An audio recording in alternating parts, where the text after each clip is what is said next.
Alright, so in this lesson we're going to take a look at optimizing terrain and how it works.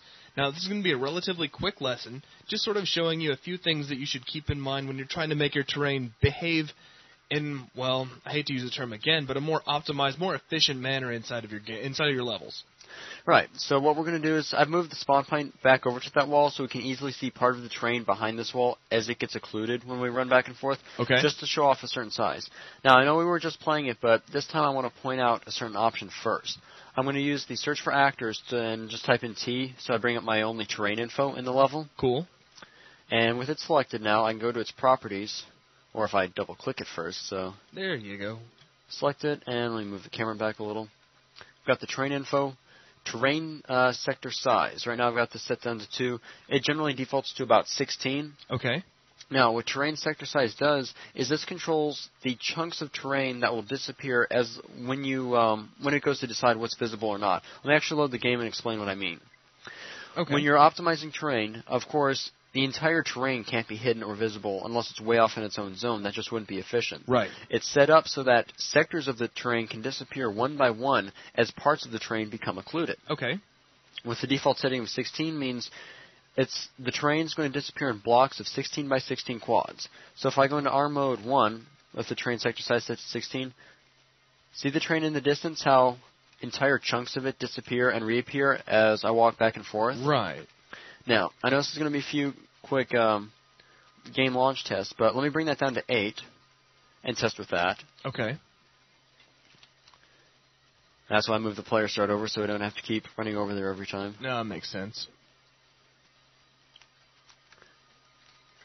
So again, terrain sector size set to 8, and you see that it disappears in smaller chunks. Right, so you're kind of changing the resolution of how much the thing is optimized. Or just how it's deciding what parts should and should not be shown. Right, okay. Like how large of a chunk is going to disappear when it becomes occluded. That's right. Okay. So setting it all the way down to 2 will still work.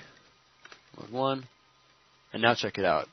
The only thing, though, is now you may be wondering, like, why would you want to adjust the setting? Because in the end, you're always going to see the terrain if you're looking at it. Right.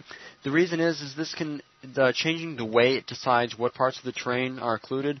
You may run into a worse performance issue if you set it way down so that almost every individual quad has to be looked at.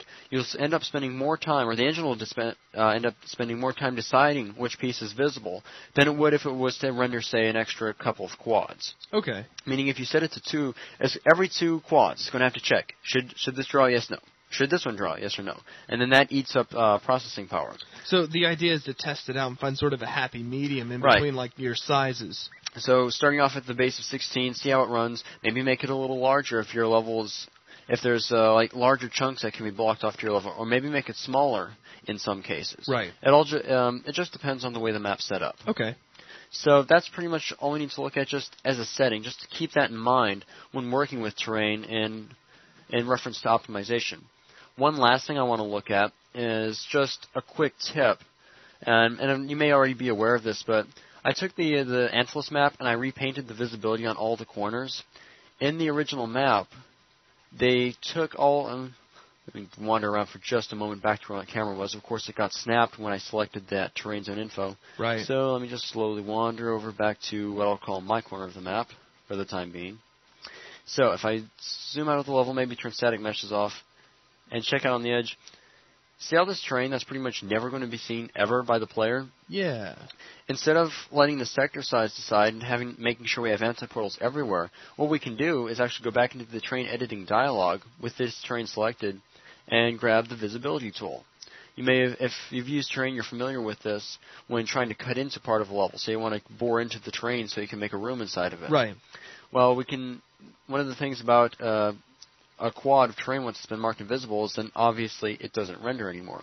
So if I was to grab all these off to the corner here, hold Control and right-click, and start painting them out, then that automatically marks these as never drawn. So we don't have to worry about anything including at all or any occlusion calculations at all, really. So if you're never going to see it, you might as well paint it to be invisible. Right. And as a matter of fact, I'm going to toggle the static meshes on and off, because you notice that it was kind of obvious that some of that stuff was never going to be drawn. But if we look at this, everything in here. All these walls of terrain basically are never going to be seen.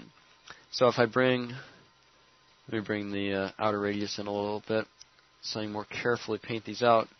Now this is a process that can become a little bit tedious, as you have to make sure you don't accidentally erase too far, see a gap inside the level. Right. But let me just catch this one corner. Of course, it'd take a while, but it's the exact same process all the way around the level. So paint some of these out.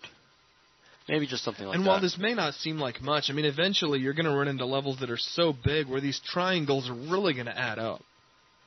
Right, and making sure that anything that you can't visibly see, because that's one of the cool things about terrain, is if there's any part of it that will never be seen, right. It's very easy for you to just mark every part of it out that you can't see. And then that automatically helps with your render times, as you've manually specified as that part of the terrain simply doesn't render. No calculations necessary.